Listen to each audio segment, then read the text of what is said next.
So let's take a look at how to compute a basis for a column space. So recall, the column space of an m by n matrix A, denoted col A, this is the set of linear combinations of the columns of A. So in other words, if I call the columns of A, A1, A2, all the way up to AN, then col A, the column space, is just the span of the vectors A1, A2, all the way up to AN. So we've already seen that the span of a collection of vectors is a subspace.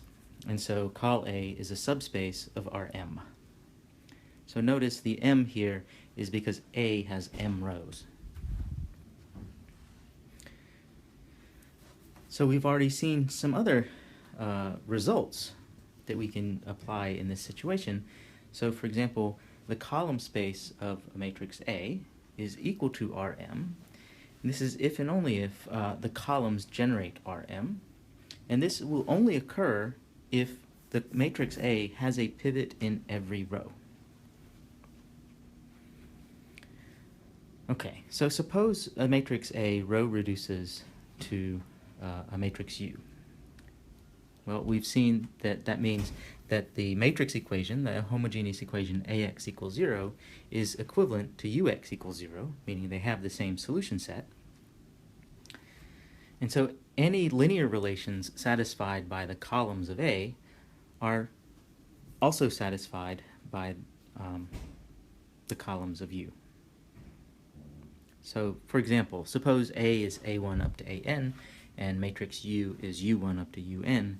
If U1 plus 4 U3 minus 7 U4 is the 0 vector, then we'll also know that A1 plus 4 A3 minus 7 A4 is the 0 vector. And this is useful and important to us because if U is in reduced echelon form, the linear relations are easy to read off. Right? So this is another instance of row reduction. That's what you have to do to win. And so this gives us the next theorem, namely, the pivot columns of a matrix A are going to form a basis for the column space of A. And this is because the pivot columns are going to tell you exactly what the linear relations are.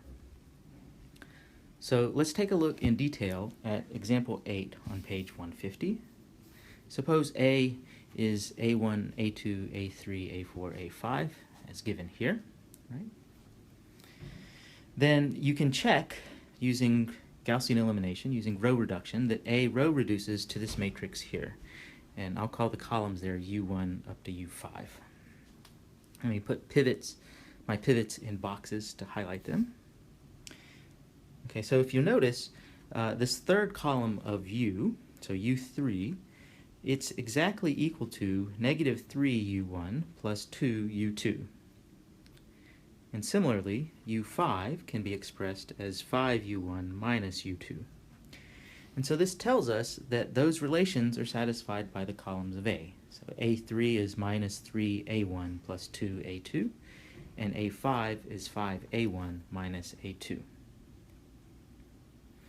All right, so let me just copy those matrices over again here. I'll put boxes around my pivots. So if I notice that I have pivot columns 1, 3, and 1, 2, and 5. And so I put arrows under these pivot columns in the matrix A. And so what this tells me is the basis, or a basis, for the column space of A is just given by columns 1, 2, and 5 of the matrix A.